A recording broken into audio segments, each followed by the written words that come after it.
Hi,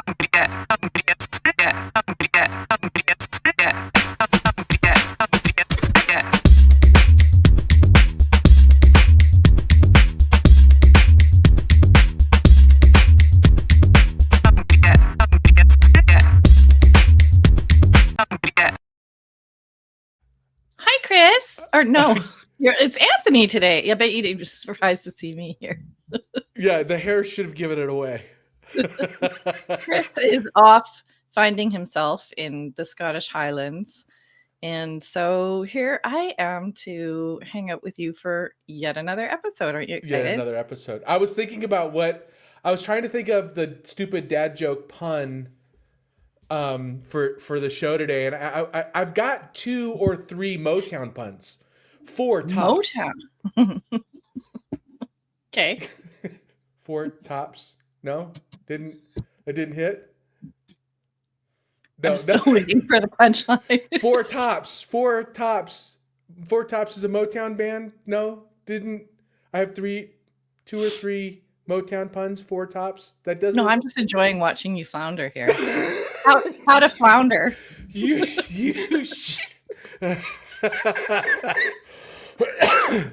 got it and pretended like you didn't get it. That's the worst response to a dad joke. For everybody out there, that is making a dad explain the joke even though you got it. That's the worst. That's like squeezing lemon in somebody's eye. That is just really evil.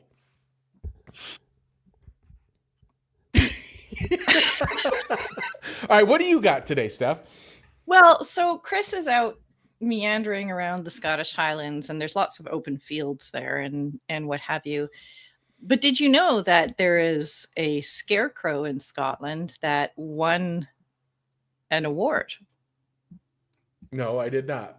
Do you know why he won the award?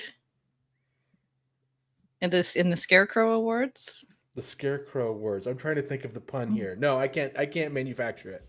Because he was outstanding in his field.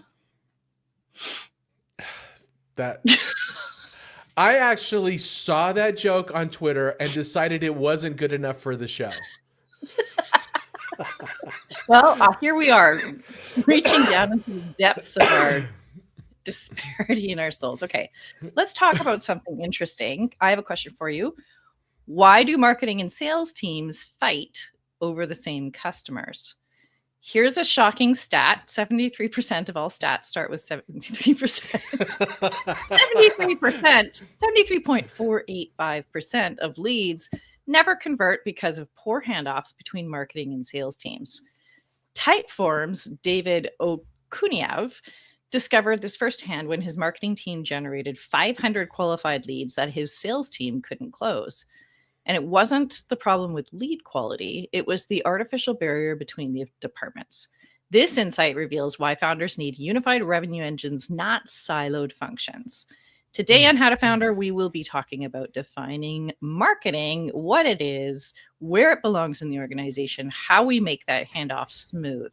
I'm your host, Stephanie Hayes. With me today is my wonderful co-host, Anthony Franco, and we are sadly without a guest who thought too hard about marketing and had an existential crisis, and so now couldn't define it.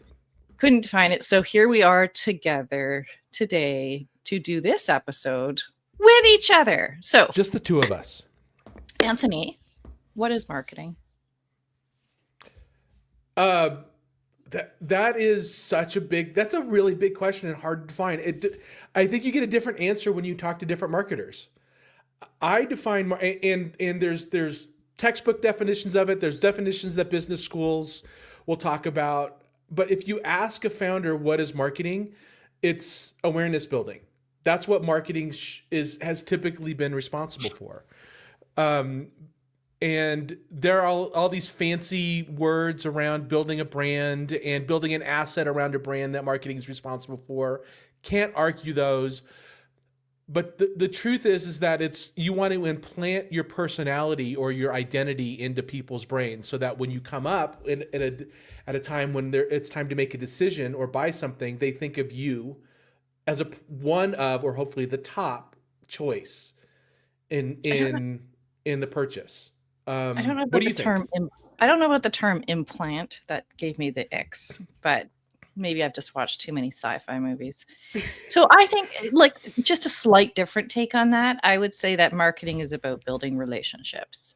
And it's the relationship with your audience, it's the relationship with partners, it's the relationship with your whole ecosystem. And awareness is one thing, like I know you exist. A relationship is like I'm emotionally invested in what you offer and who you are as a company. So I think like marketing reaches so much further than advertising and our typical marketing strategies. Like I think it's about building an entire system that has a relationship with your brand. All right, I'm going to challenge you on that. Okay. Um, and this, I have a visceral, I have the same kind of reaction that you had with me saying implants with that because a relationship can overstate what marketing is responsible for. I'll give you an example. I need my toilet fixed.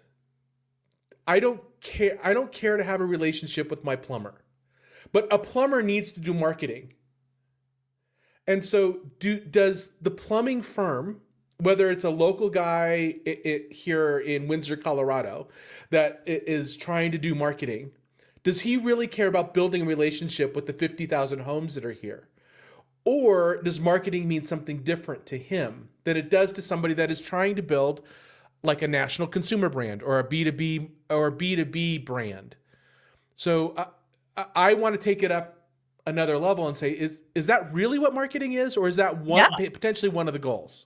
I still think that there's a relation. Like when I need my toilet fixed, I am calling the first person I know for that service. It's the same with plumbing here. Like, and maybe it's just because of the environment that we're in where there is none available. So you want a relationship with somebody, but I still care about who I'm bringing into my home to do the work. And if first and foremost, I'm going to choose the person to have a relationship with. And if that person's not available, then I go down the list. But his marketing is just a different type of marketing. It's why not is your the plumber typical. A man? Why would you say the plumber's a man? A plumber could be a woman. Because I have this internalized misogyny that I need to. Sorry, Steph. I did not mean to interrupt. And I want every tradesperson to be male because then we're properly taken care of. So why do we get a disconnect between marketing and sales, or does it even exist? Like why when do we have these problems with handoff? Well, yeah. So this is if you're defining marketing is about awareness and relationships. We haven't said marketing is responsible. Like right now, we haven't defined anything that marketing is responsible to hand off. So hold on a second. I want to go back. This is why you're having a problem with the word relationship. Yeah. Because you're saying relationships. Mm-hmm. I'm saying you have a relationship with my brand. Okay. So I'm creating an experience where I have some sort of a relationship with the brand. It doesn't have to be a person. I have a relationship with the brand. I've had some experience with it. I have some emotional connection to it. I have some investment in your brand. And I think that's what marketing's relationship or marketing's responsibility. So before we move on to the transition between marketing and sales, like tactically, typically, what does that mean marketing is responsible for a brand? Like, what does it mean? What do I hold marketing accountable to? For building an audience of buyers who are or potential buyers who are interested enough in the brand to pay attention to an offer. Okay. So how does my logo fit into that? It's all part and parcel of it, right? So if you want to create a consistent relationship with the brand has to be consistent, attractive, like rememberable. That's not a word. What's the remarkable word? Remarkable, but memorable, right? So there are lots of tools in marketing's chest But I think the problem is that marketing ends up being so focused on tactics rather than seeing like the complete responsibility. And I do really like this idea of a harmonized revenue engine, right? Like this topic we were supposed to talk about today was about, rather than focus on what is marketing, what is sales, how are we making money, and how do all those pieces fit together to ensure that the buyer has the least friction free, or the least frictionable. I'm really good with words today. Frictionless. The least friction The in their journey to the buy. most frictionless. The most frictionless.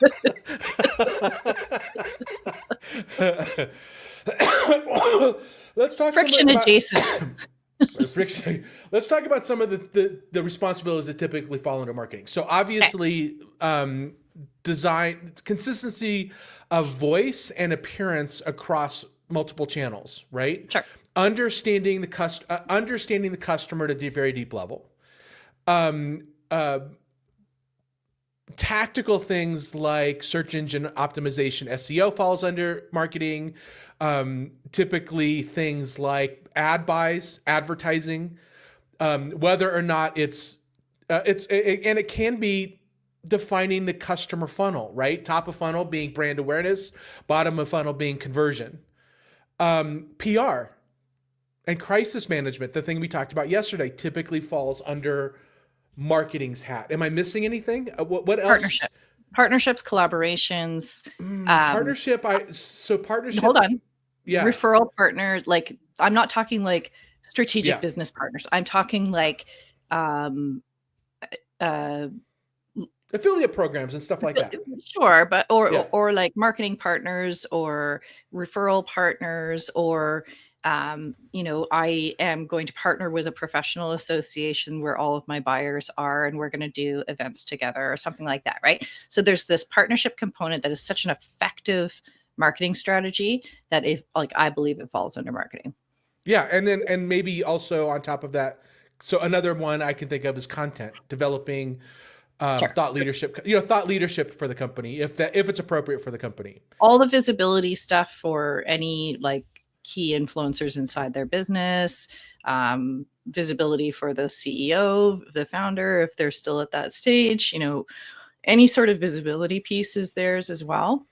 So it's all the attention getting, right? It's anything that gets us in front of an audience.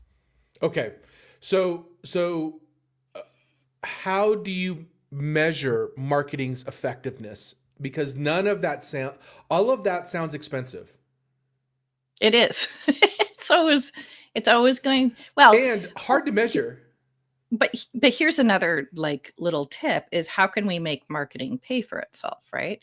And that's a whole other topic, I think, and a whole other strategy, but this is something we're trying to implement in a couple of our businesses right now. So, if marketing is typically, the largest cost in the business other than your team, and it is going to cost money, but I love the marketing strategies that are much more organic and grassroots and don't cost a lot of money. However, let's assume we have a marketing expense. How do we make marketing profitable? Yeah, I mean, how do we track that contribution? Yeah, especially in things like PR and earned media, it's very difficult to directly connect or correlate a article in Forbes magazine to revenue. Right. And brand, and like the soft asset of your brand value, like that it doesn't appear I mean, you can put it on your balance sheet, but it's a guess. You don't really know what your brand value is worth. So yeah, if you have enough, I was to say, if you have enough volume, if you have a large enough audience, then something like I always hate these, but like a net promoter score or something like that could give you some, but that's always required. Net promoter score is net promoter score really is more about, I think, about once you have a customer, how they value you as a company. But the fundamentally where I think this breaks down. So I think marketing is responsible for the brand overall, the brand perception, um, the positive, promoting the positive perception of the brand, and it's responsible for giving leads to sales. I think those two. I think those two belong under marketing, but they have very different metrics. And some brands lean too heavily on the brand building side and don't really care about leads. And some care way too much about leads that they don't care about the brand. And so, and they don't feel like they belong under the same department. To me, it feels like they're two different things, but I don't know why, but they do. They belong under marketing. Do you have any? Am I thinking about that wrong, Steph? No, like the end result of all of the like the attention getting and the brand building and the relationship creation, in my definition of it, is that we get leads in the door. Where I think it breaks down is that sales is rarely part of that conversation, and then chuck it over the wall to a sales team, and there's a gap there because the sales team may be implementing some type of sales strategy that doesn't actually match with the journey that customer has had so far. I've got a great story on this. Yeah. Okay. Let's hear it. So you probably never heard of it, but there's a very famous creative director that worked at TBWA Chiat. His name was Lee Clow. He was responsible for the 1984 Think Different campaign for Apple, or the 1984 campaign for Apple, the Think Different campaign for Apple. Just one of the best creative directors of all time. He's retired now. I was working with a vendor. I was working for a vendor that worked for TBWA Chiat, and the story came to me that they had just lost the Nissan account. And Nissan came to them complaining that they were not seeing any more sales. They hired the advertising agency. They weren't seeing any more revenue. They were spending a ton of money and not seeing any more revenue. And before they got fired, they asked to meet with Lee, and Lee sat in the room with them, and he had a book, and he's like, here's all the creative that we've done. Here's the impact that it's had of your brand perception. And by the way, the number of people walking through your door has tripled.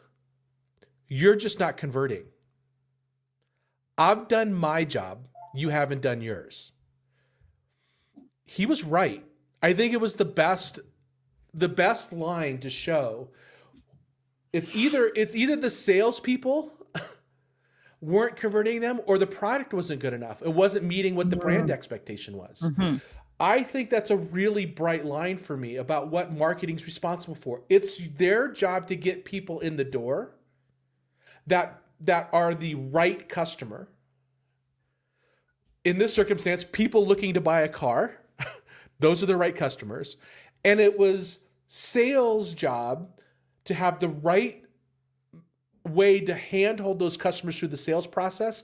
And it was the company's job to make sure the products met the customer's expectations.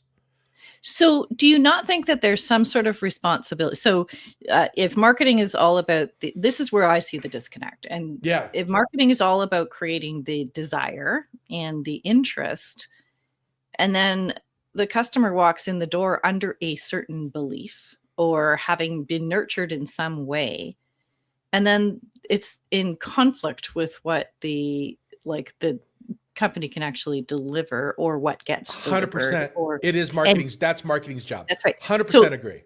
So tell me then, what do you think about this? We talked about this earlier, about this role of a CRO, because obviously if marketing's not talking to sales, then they are missing something on this end, but also missing something on this end.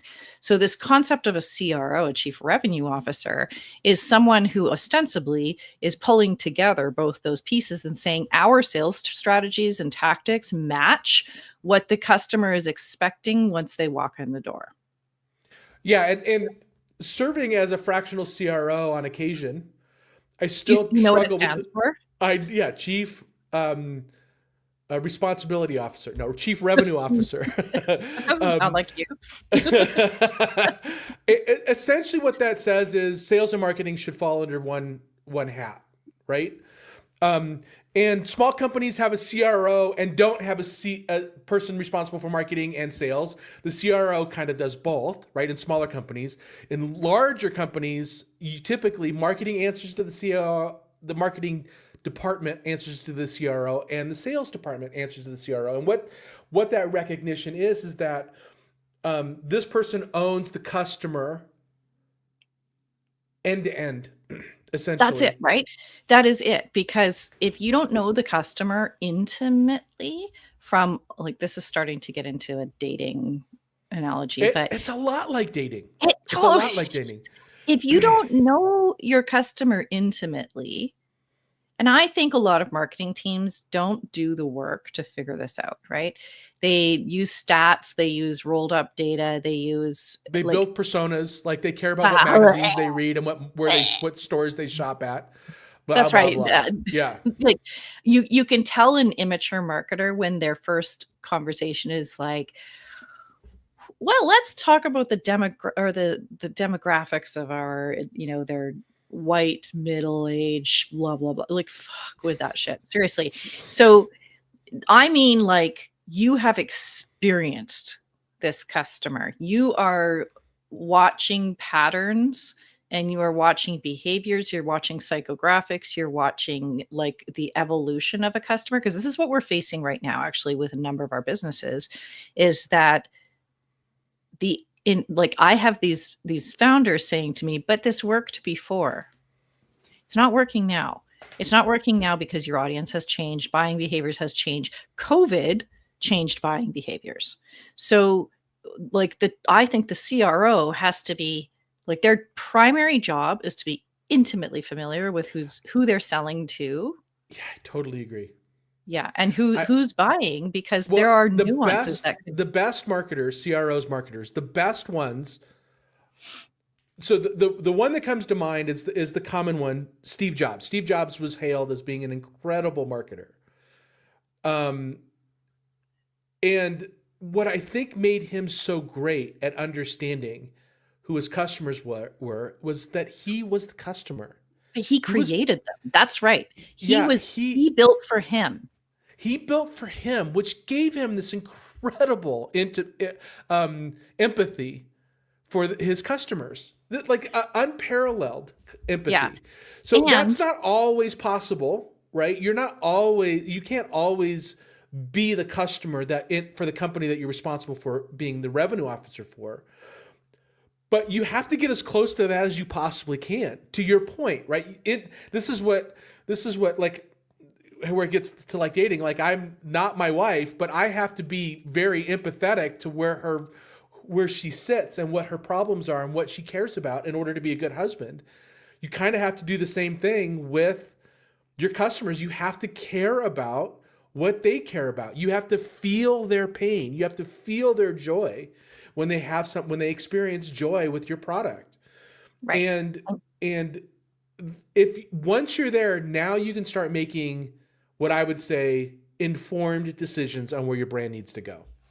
Right. And I think this is where, like, lazy marketers just take tools out of, a playbook and say, well, we're going to do this and we're going to do that. But smart marketers actually understand empathetically what their customers, who they are, like, and what they value, and the patterns that they have and how they behave. And that's where some of these really smart campaigns come from and smart tactics come from. Was it you who brought up, like, the Craigslist? Who was the Craigslist? Anyway, it doesn't matter. But like, those really innovative campaigns come from someone who, like, got in the head of that actual customer and lived and breathed who that person was. And by the way, so externally, you're the one building the relationship with the customers. Totally agree with that. Internally, that means you are the voice of the customer. You should be the chief customer advocate when you're talking to the team. It's like, when we're going to build this thing up for the product, the product team should be coming to you and saying, what will the customers think of this feature or this added service? Yeah. And Yeah. you need to have an informed decision. Here's why this will work. Here's why it won't. Or let me go figure it out because I don't know. Well, this is why you end up seeing product management fall under marketing, right? But product, and I just built a product management team in a large organization, and it was pretty interesting because they're not for profits, or they're like a crown corporation, so they don't have marketing per se, but they do have like stakeholder engagement, and nobody's talking to each other. So how do you know? Like this company had put up barriers between product management, and they considered it like a technical role. But how is a product manager meant to make good decisions about features or where we put our investment in the development of a product if nobody can talk to them about the customer, right? Like who's ultimately going to be, and it's not even customers, it's users, right? Like users of the product you're building. So so that's why you end up seeing product management often fall under marketing, because marketing owns the customer. Now the CRO, here's the gap is, what's a good example? So if you are a dyed in the wool sales professional, you know all the strategies and the tactics, and you know that, like, okay, in my world, in the online business world, we have with big online creators and stuff, they often run launches for their big programs, and they do launch-based selling. And so you go through sales training for launch-based selling, and it's a very, very different sales strategy than if you're working in an evergreen environment where you're just taking sales calls all the time for a high ticket program that's one-on-one. Totally different sales. This is like this. The first one, there's time-based stuff. There's like different messaging. There's different strategies. You got to make people make a decision on a schedule. Whereas if you're selling one-on-one, then you are far more empathy based, and you're having a very different sales conversation. So if you try to put a launch team sales model on the back end of an evergreen program, you're like, the two shall never meet. But because this is traditional sales strategy, and some salesperson comes in and puts that in place, you're never going to close that customer because you're not selling in the right way. So that CRO role, or something that meshes these two together. I like the idea of having a revenue model as opposed to, and sales and marketing are pieces of that puzzle, but that Yes. bringing it together, I often find that's where founders are having a problem, right? Is that their sales strategy doesn't match what they've just done to nurture a customer in. Yeah, I totally agree. But getting back to your idea, your thought about product, does product fall under marketing? The answer is sometimes. Sometimes it's appropriate. I find most of the time it's not. Most of the time, marketers don't know how to build products.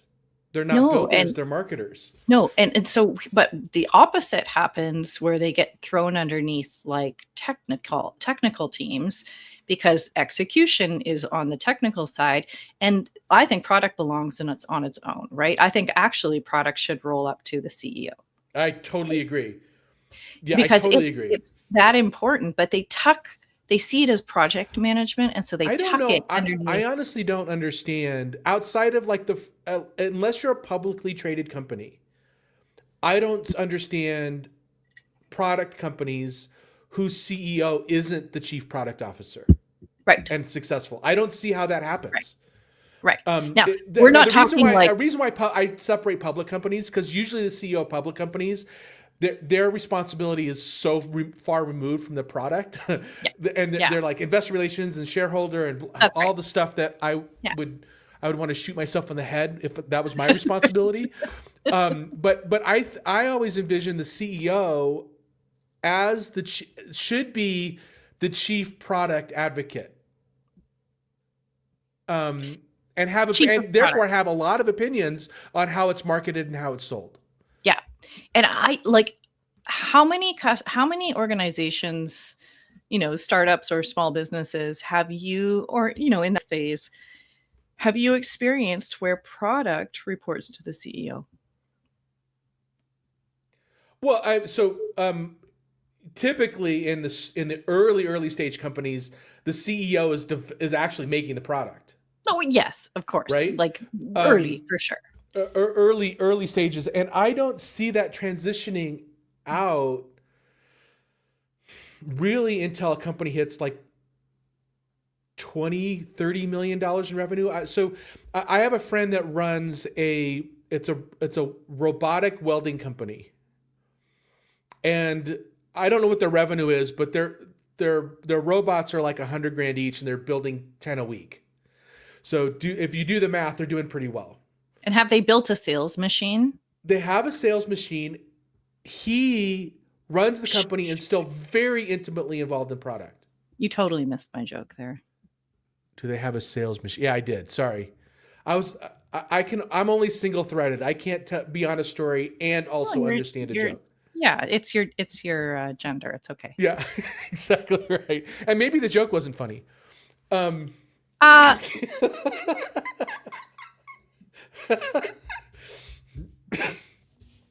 So let's get back to the robotics. So he is still intimately involved in product. He's still writing code, getting in there, understanding, talking to customers, like of this fairly large and growing company. He's very intimate with the product. So I don't. With the robots, are they like boyfriend robots? No, welding. They're welding robots. You are single threaded too. You just won't admit it. Where do we go from here, Steph? Like what? Okay. Let's talk about that transition from sales to from marketing to sales. Hold on. So we talk a lot about product companies here, but what about services companies? Like, does marketing change for? And this is my world, right? Like, does marketing change for services businesses? I would argue like we're not building a product per se, but we are building in a product in a way. But does marketing shift for service-based businesses? I think the principles stay the same. I think you still need somebody who's intimately familiar with who you're selling to and all of that. But does like the sales process change? Does marketing change? Well, I mean, you have to break down services to consumer versus B2B, right? So I think no.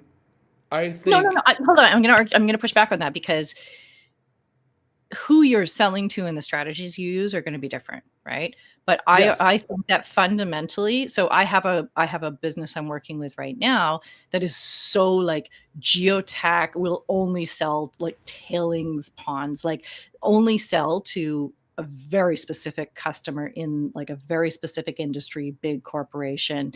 This would not be like nothing that she would ever use in like B2C marketing. Like her marketing is all going to be about relationship building, partnerships with OEMs, like all that sort of thing, right? But it's still the same psychology. I still need to know intimately who I'm selling to, where they hang out, what their buying decision cycle looks like, what's going to motivate them. I'm just reaching them in different ways.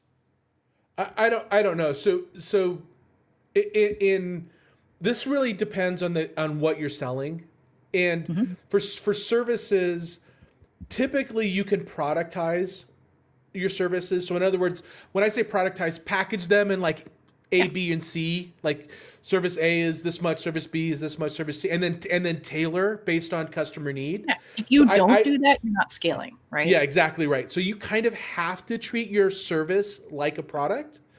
And when you get into the tactics of that, if you have a service or a product that you're like a good year, you're selling 10 units of it, your sales process and marketing process is completely different than if a good year you need to sell 100,000 units of whatever it is. Well, it changes dramatically. Yes, this is why when I work with my customers, we actually do their financial plan first, because if I'm going to make $40 million selling a $100,000 service versus I'm going to make $40 million selling a $10 million product, those are really different marketing strategies, right? Very different sales strategies. So I'm going to use very different tactics. So people need to do their numbers and their forecasting first before they figure out what their marketing needs to be.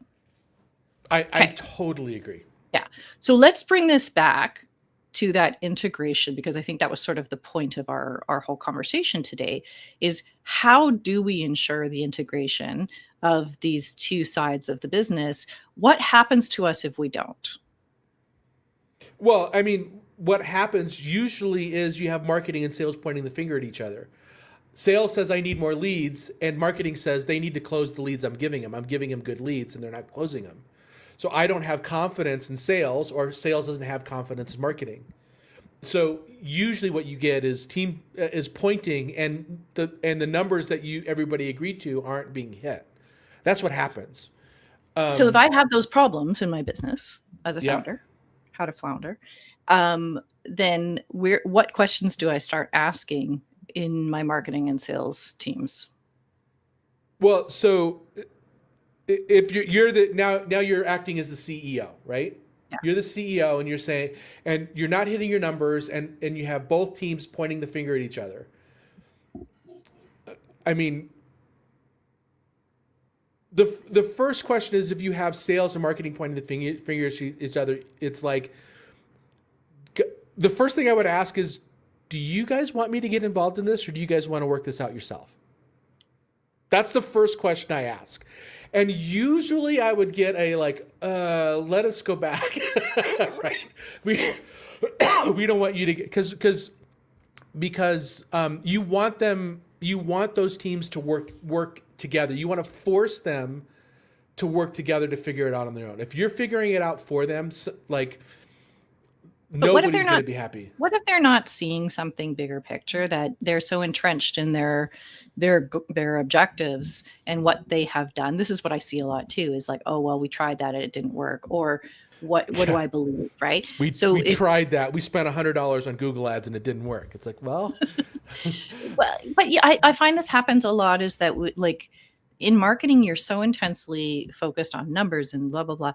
I find that it's very hard. You almost need a disruptor in a marketing team whose sole job is to challenge everything you've done in the past. Well, I mean, so if you're at the point where you're not hitting your numbers, like now you're getting into maybe the problem's at the CEO level, because they're not doing exactly what you're saying, and they're not involved. They're not doing their job and being involved in sales and marketing. Like that's your job as the founder, as the CEO, is to not let it get there. So when they're complaining about one another, it's like, okay, so the problem is me, and I need to get him. I obviously need to get him more involved, and your job is big picture. So if it's a big picture problem, then it's not a CMO problem, and it's not a VP of sales problem. It's a you problem. What's the difference between a CMO and a CRO? So CRO, marketing. So if you have two divisions, marketing and sales, and we can argue whether or not you should have two divisions, the CRO runs both. The CMO runs the marketing team. The CMO runs marketing. You have a VP of sales that runs sales, and the CRO runs both. That's how I see it. Okay. And oftentimes I will see a CRO, and there won't be a CMO, because there'll be a VP of marketing and VP of sales that answer to a CRO. It's not It just means marketing is not a C-suite job function. Yeah, totally. Okay, we've hacked this to death. I think we could probably talk for another hour if we get on other tangents. But do you want to move into speed round? Sure. Let's do it.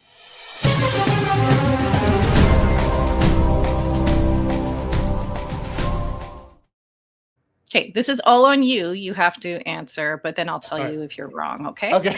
All right.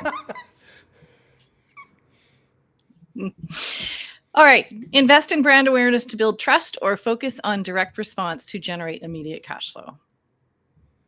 You wrote these, so you can't answer both. I'm not going to answer both. So early stage, you have to focus on immediate cash flow. Okay. Hire separate marketing and sales teams for specialization, or build a unified revenue team for seamless handoff? Unified. 100%. Measure marketing by lead generation metrics or track end-to-end customer journey performance. Measure marketing by lead generation, lead gen. Okay. Outsource marketing to agencies for expertise or keep it in-house for better alignment with sales. I don't know how strongly I can say it. Keep it in-house. That is like a red line for me. Okay. Focus on one channel for mastery or spread across multiple platforms for reach. So that's you start on one channel and master it, and then expand. Yeah, I totally agree. And I think that even if you do expand, you're always going to have that one place that is your home, right? Like that's your key source. And I think like if you do that, then all the other channels supplement but you have to expand. So yes, because we talked about this in another episode, Monday.com. Monday.com, their channel was Google search. And they beat their numbers last quarter, but recognized that Google search wasn't working for them anymore. And even though they beat their numbers, they said in their earnings call that Google's not working for them as well anymore. And their stock tanked 30%, which means they were leaning too heavily on Google search and not expanding channels. So you have to, I've made this mistake too. Amazon was my only channel, and it bit me in the ass when it tanked. Yeah. We're working with a client right now who was sort of indoctrinated with this is the one way you build a business, and you entirely rely on events, and they burn themselves out. They're in tears almost every day because they've become so dependent on it, and it's not working for them anymore. And I'm like, you have to consider a new way of doing this because there are lots of other channels. All right. And the channel has to align with who you want to call in, right? Just because somebody teaches you a way of marketing, that may not work for the people you're trying to attract. I totally agree. Off my soapbox. Founder fundamentals. What do you got? I haven't written a single. We've been talking. I haven't thought about writing it. Let me see if I can do a good job for memory on this. So we defined marketing as the external relationship builder and the internal voice of the customer. I really like that positioning. Fundamentally, now this can cross over depending on the kind of organization. Fundamentally, marketing is responsible for leads and sales is responsible for converting those leads into revenue. We didn't talk about one thing, and that is who also owns the customer once they're converted. Sometimes that's sales, sometimes that's marketing, sometimes there's a whole separate division that is responsible for the proper care and feeding of customers. And I think they're both. I think it's both because your customers are they're a new opportunity. Yes, but is it a whole different department? And that's maybe a whole different conversation. No, I think it cycles back into marketing. For a lot of companies, I would not disagree. There's some that it's a little bit different, but for most companies, I would agree with that.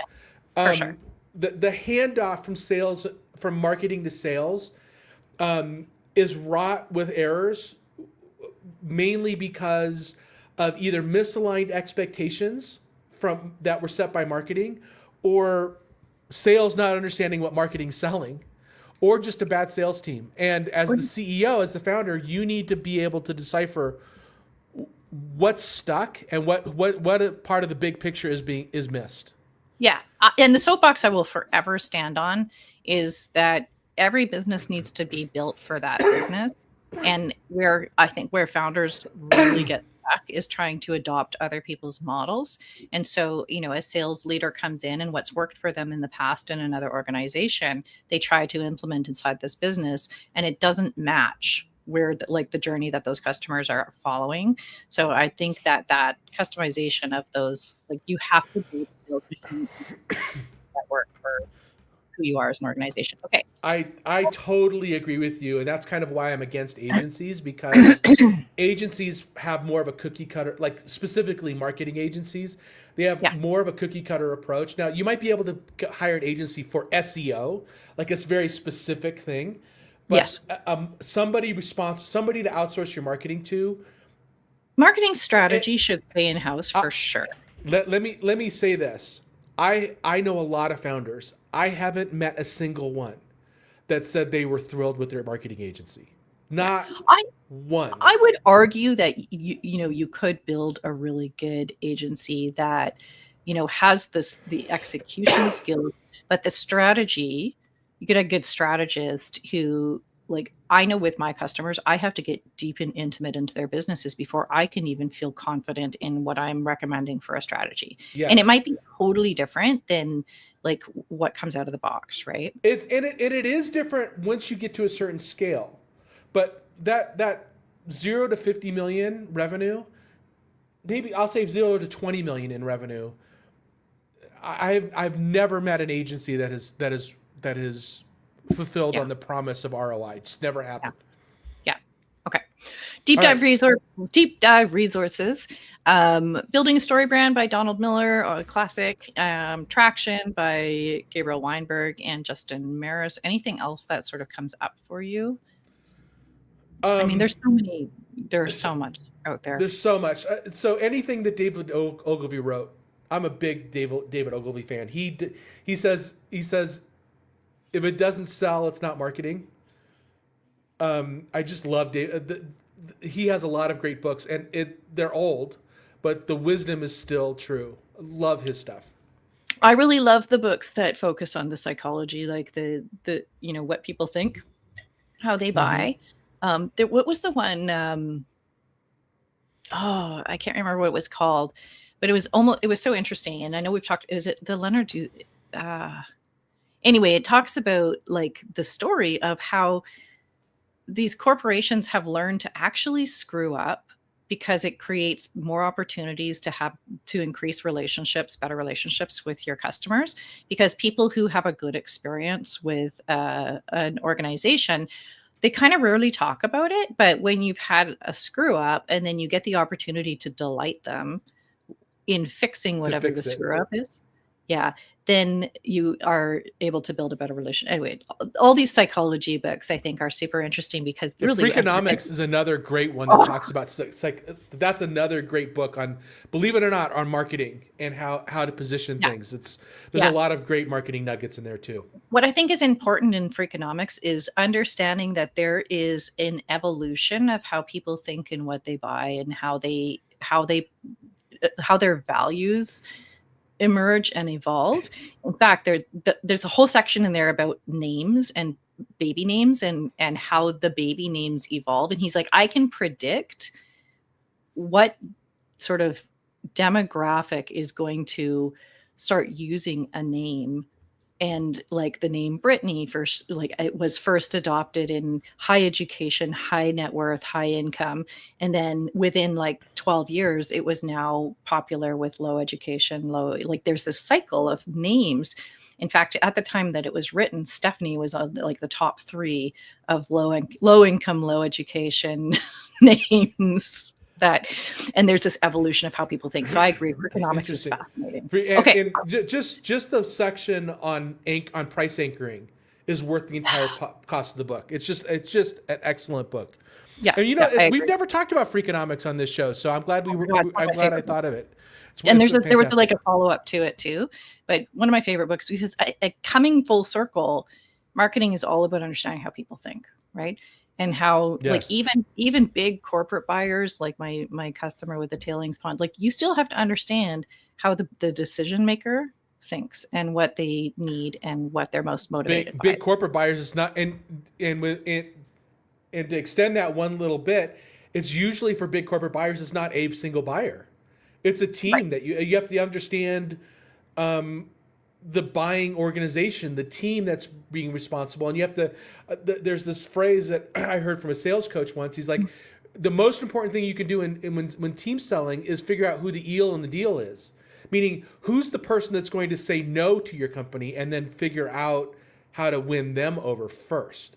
But it's also understanding the ecosystem that Yes. buyer is in, because you may come and say, look, I've got such a great solution for you. It checks off the boxes of safety and regulatory and pricing, but you're still saying, no, what's the problem? Well, there's some other part of this ecosystem that says, I've got a relationship with another OEM that does this other thing, and I can't, like, you need to understand all of that stuff if you're going to sell. Okay, we keep going off tangent. Could you there's a lot of great stuff in here. Yeah, could you close us off? Yeah, so everybody, thank you so much for listening to Steph and I today kind of geek out on marketing. I feel like, Steph, we went 50 minutes, and I think we still have another 45 to cover. So everybody, please be sure to visit howtofounder.com, where you can connect with us on LinkedIn, on Apple Podcast, on YouTube, and Spotify.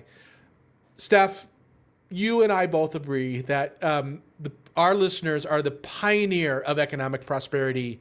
And I, for one, am just grateful to be here along the way with you guys. Thank you, everybody. Bye.